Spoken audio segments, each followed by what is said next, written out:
Bienvenidos al módulo de neurología. Soy Ana Luisa García, neuróloga pediatra, egresada del Hospital Militar Central. Trabajo en el Instituto Roosevelt y el tema que voy a hablar en el día de hoy es cefalea y examen neurológico.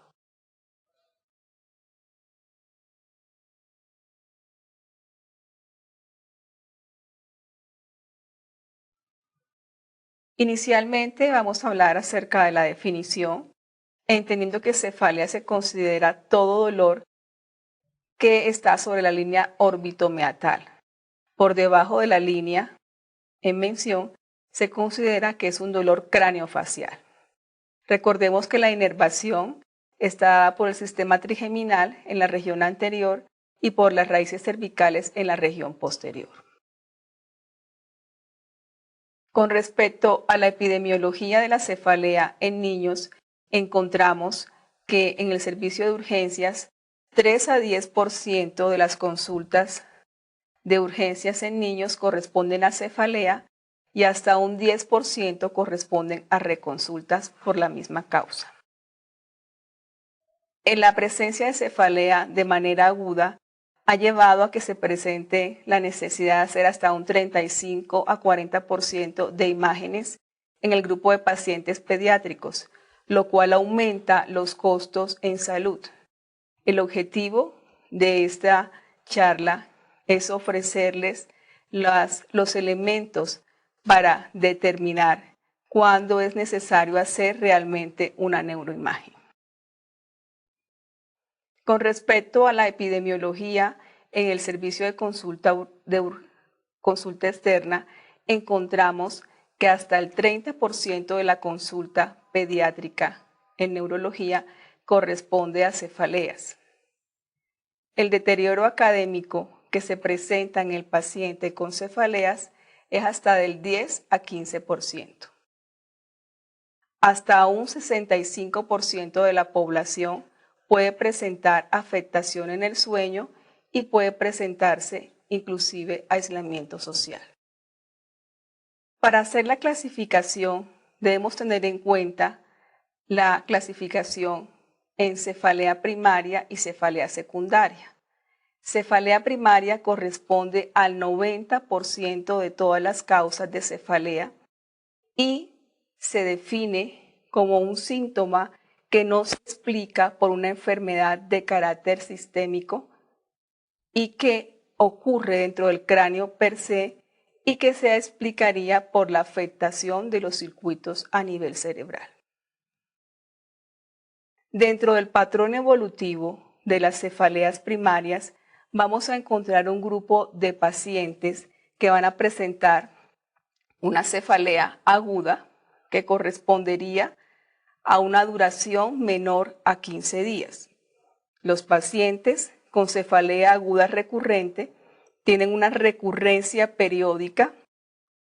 Los pacientes con cefalea crónica tienen una duración mayor a 15 días y también tenemos aquellos pacientes que presentan una cefalea de carácter crónico que es progresiva porque hay un aumento en los síntomas.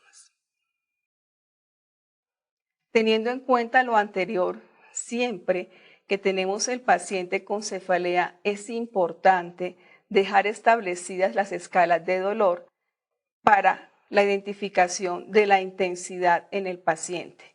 Recordemos que la escala análoga de dolor va desde un valor de 0 a 10, considerando un 0 un dolor no existente y 10 un dolor insoportable. Con respecto a la clasificación internacional de cefaleas, desde el año 82 se han realizado clasificaciones con el objetivo de reclasificar los tipos de cefalea o establecer nuevas cefaleas que se han descrito recientemente. La última clasificación es la del año 2005, es la tercera guía en la cual nos vamos a basar para continuar con nuestra charla.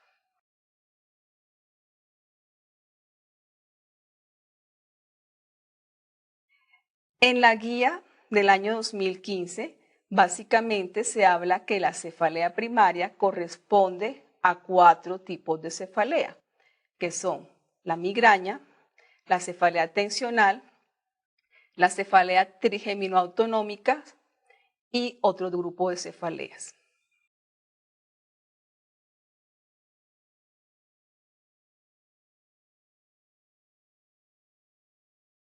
Primero hablemos de migraña, teniendo en cuenta que para definir migraña deben existir unos criterios diagnósticos que los vamos a enumerar a continuación.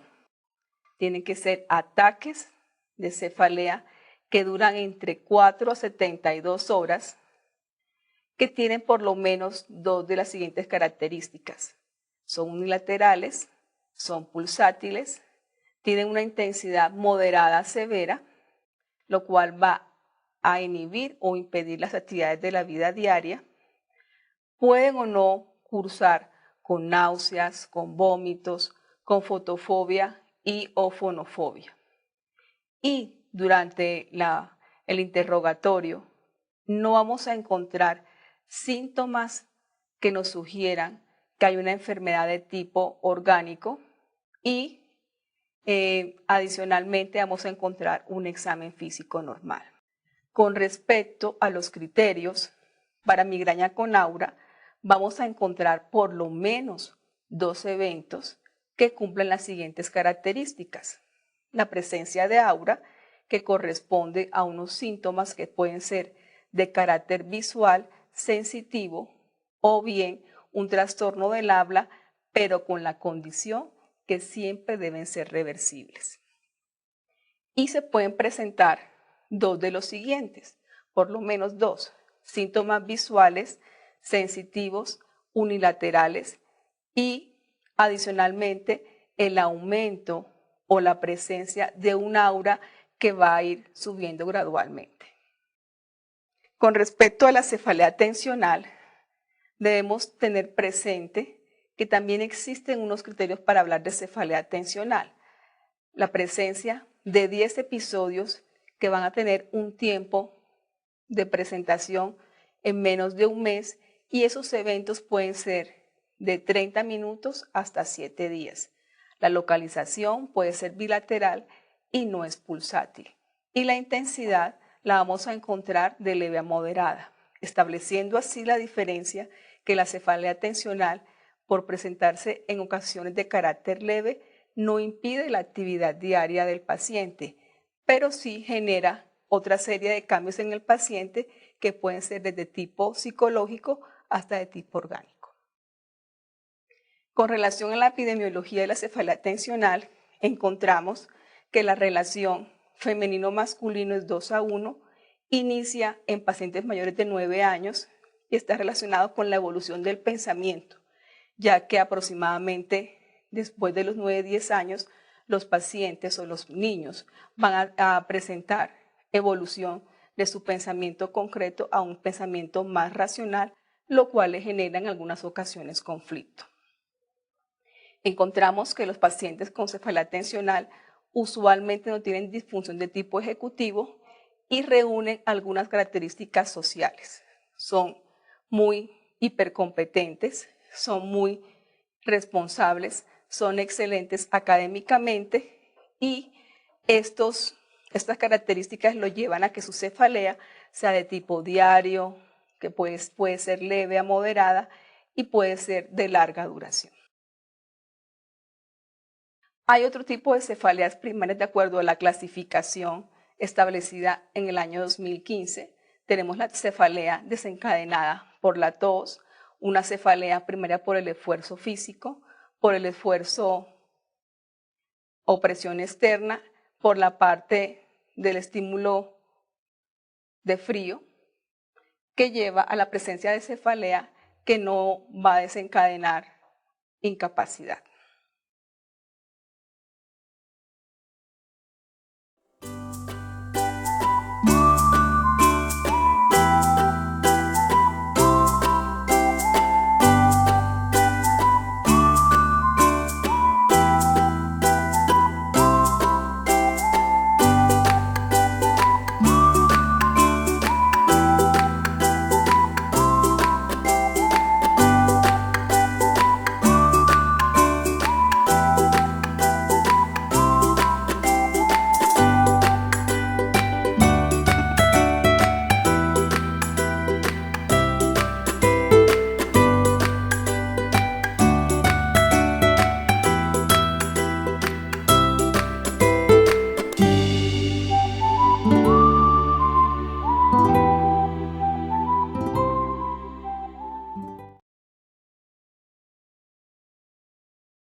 Con respecto a la cefalea secundaria, nos referimos a ella como aquella cefalea que presenta síntomas que son específicos y que puede cursar o no con alteraciones en la función neurológica. Básicamente esta cefalea corresponde al 10% de todas las cefaleas y tiene una intensidad y un inicio súbito. Puede afectar el sueño, puede cursar con fiebre, se puede presentar con convulsiones, puede existir diplopía y tiene que ver con presencia de causas intracraneales y con causas extracraneales. Estas causas extracraneales son usualmente relacionadas a enfermedades de carácter sistémico.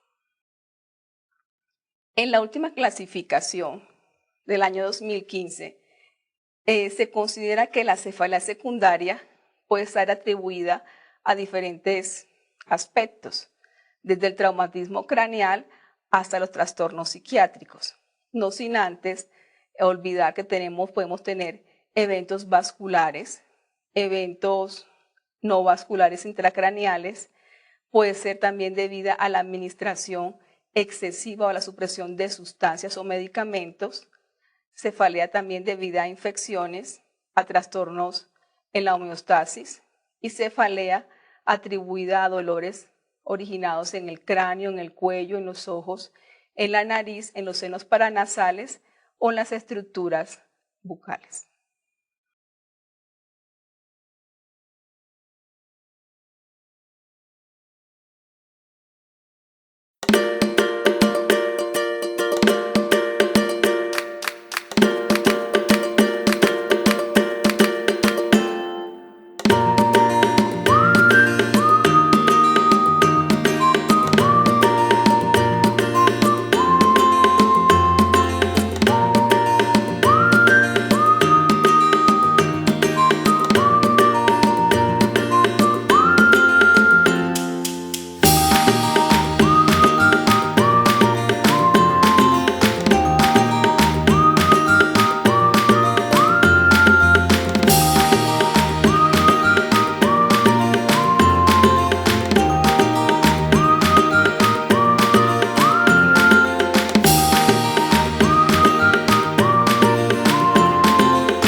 ¿Qué hay que hacer con respecto a cefalea?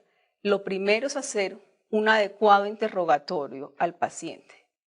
Esta anamnesis incluye la pregunta: ¿cuándo se iniciaron los dolores de cabeza? ¿Cada cuánto le duele o la frecuencia?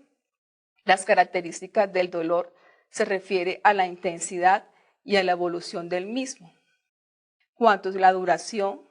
El sitio o la ubicación del dolor, cómo se definiría el dolor y qué factores pueden ser precipitantes para la presencia del dolor. ¿Qué otros síntomas acompañantes hay? ¿Qué medicamentos se requieren para poder aliviar el dolor? Y si hay más de un dolor de cabeza. Esto quiere decir que si hay un dolor de cabeza típico como la migraña y adicionalmente hay la presencia de dolores tipo latigazos que se pueden asociar a la presencia de migraña. Un paciente puede cursar con dos tipos de dolor.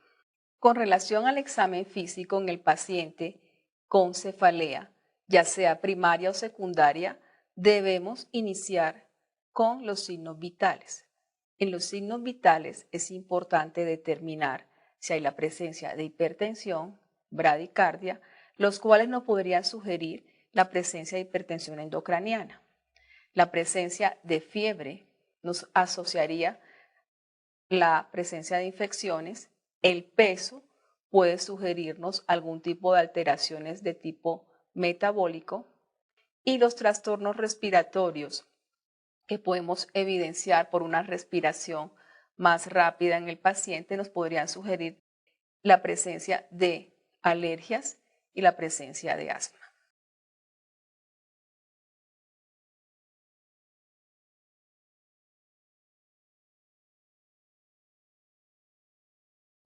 En el examen neurológico, desde el punto de vista del estado de conciencia, es importante determinar la orientación del paciente, su habla, su comportamiento. Con respecto al comportamiento, podemos encontrar en algunas ocasiones la presencia de mutismo, que no es selectivo en el paciente, la presencia de agresividad, que nos podría sugerir una migraña de tipo confusional. Sin embargo, estos síntomas, como son el mutismo y la agresividad, no son exclusivos de los pacientes que presentan migraña confusional, sino que también los podemos encontrar en algunos pacientes que tienen meningitis o encefalitis.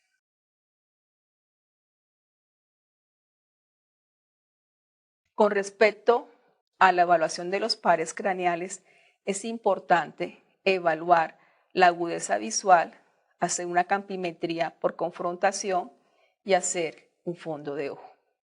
Básicamente, estos hallazgos en estas variables nos podrían sugerir la presencia de un papiledema, la alteración de la campimetría nos podría sugerir la presencia de afectaciones de tipo intracraneal. En la evaluación de los músculos oculomotores es importante determinar la motilidad ocular tanto extrínseca como intrínseca. La motilidad ocular extrínseca básicamente se refiere a la inspección de los párpados y al examen en el cual vamos a encontrar la fijación y sostenimiento de la mirada en el paciente. La presencia de ptosis palpebral nos sugería la presencia de una afectación de los nervios oculomotores, lo cual se puede encontrar en lesiones intracraneales. Con respecto a la motilidad ocular intrínseca, nos referimos específicamente al tamaño, a la simetría pupilar, a la presencia de los reflejos fotomotores, consensuales y reflejos de acomodación que están vinculados también a la presencia de alteraciones de tipo intracraneal. Vamos, básicamente la afectación de cualquiera de los pares, ya sea el tercero, el cuarto o el sexto, nos podría sugerir la presencia de una lesión intracraneal. Ese es un aspecto importante en el examen físico neurológico del paciente que llega a la consulta de urgencias o a la consulta externa con cefalea. Con respecto al quinto par craneal, recordemos que el nervio trigémino tiene una función motora, una función sensitiva y una función refleja. En este caso, lo que nos interesa es mirar si no hay una afectación de la rama mandibular y la afectación de la rama mandibular podría originar signos de atrofia de los músculos temporales y maceteros, lo cual podría ser una causa de cefalea. Con respecto a la función sensitiva, recordemos que la presencia de neuralgia del trigémino se relaciona con la afectación de la segunda y tercera rama del mismo nervio.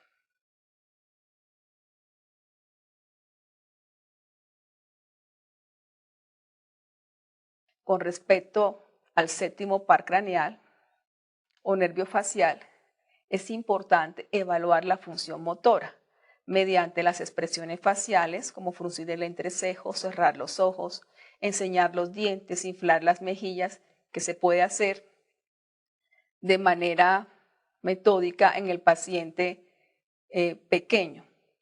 Vamos a encontrar si hay una afectación, una parálisis que puede ser de tipo central, en la cual se va a presentar un mantenimiento de la función motora a nivel de la frente y los ojos, pero no de la parte inferior, mientras que en la parálisis facial periférica vamos a encontrar que hay afectación por igual tanto en la porción superior e inferior.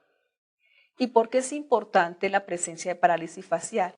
Porque aquella parálisis facial central puede sugerirnos la presencia de una lesión intracraneal. En el octavo par craneal, básicamente vamos a investigar la presencia de alteraciones auditivas o alteraciones vestibulares. El noveno y décimo pares craneales, por tener funciones similares, los vamos a evaluar de manera conjunta, básicamente con la elevación simétrica de la úvula al hacer el estímulo y la contracción de los pilares al tocar la faringe. Adicionalmente, la presencia de alteraciones en la fonación o de disartria pueden sugerirnos afectaciones de estos pares. Y por último, la evaluación de los nervios 11 y 12, en el cual básicamente con el 11 vamos a evaluarlo girando la cabeza contra la mano del observador y elevando los hombros contra la resistencia. Y el nervio hipogloso, protrusión de la lengua y la movilidad en todas las direcciones. Que vamos a evaluar también ahí la presencia de atrofia, fasciculaciones o pérdida de la fuerza. Continuamos con la parte del examen neurológico. Vamos a evaluar sensibilidad superficial y profunda. Podemos encontrar algunas alteraciones en la sensibilidad cuando hay lesiones significativas en el tronco cerebral, en el tálamo o bien en la corteza. La coordinación, la cual la maneja el cerebelo, implica la evaluación de vías de sensibilidad profunda de los centros vestibulares y de los centros ópticos. La integración de estos centros va a llevar a una integración motora adecuada y a una actividad refleja y una coordinación adecuada. Cuando hay alteraciones en estas vías por una afectación intracraneal, podemos encontrar una afectación en la marcha o en otros síntomas de tipo cerebeloso. Desde el punto de vista de la marcha, tenemos que evaluar la presencia de simetría de movimientos, las desviaciones en el recorrido y bien la presencia de un balanceo adecuado de brazos. La alteración en la marcha en tándem, la presencia de marcha espástica o la presencia de marcha vestibular nos pueden sugerir también la presencia de una lesión intracraneal, que puede ser un evento vascular cerebral, una trombosis venosa o bien la presencia de una lesión ocupando espacio. ¿Qué exámenes complementarios deberíamos hacer en el paciente? Si tenemos un paciente con una cefalea primaria pura, no están indicadas las neuroimágenes.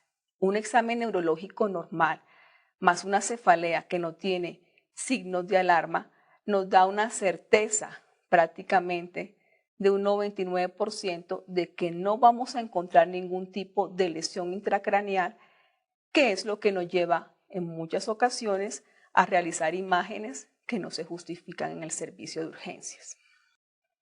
¿Qué exámenes complementarios sí se requieren en una cefalea secundaria? Un electroencefalograma si el paciente ha presentado una convulsión o un evento dudoso de convulsión y adicionalmente cursa con cefalea. Una radiografía de senos paranasales, que es algo a considerar en aquel paciente que tiene muchos síntomas de tipo respiratorio, aunque ya está en desuso. Una tomografía computarizada cerebral en caso de que el paciente tenga un trauma o tenga un evento de carácter súbito y no dispongamos de otros elementos en nuestros servicios de urgencias. Una resonancia magnética en aquel paciente que tiene una afectación de pares craneales, particularmente los pares oculomotores. Una polisonografía en aquellos pacientes que presentan alteraciones de tipo alérgico, asmático, cardiópatas, que pueden presentar alteraciones en la polisonografía y las alteraciones en la presencia de apneas puede llevar a que el paciente tenga dificultades en el día siguiente con la presencia de cefalea e irritabilidad. Y por último, un ecocardiograma en caso de que el paciente tenga sintomatología de tipo respiratorio o cardíaco o bien un evento sincopal.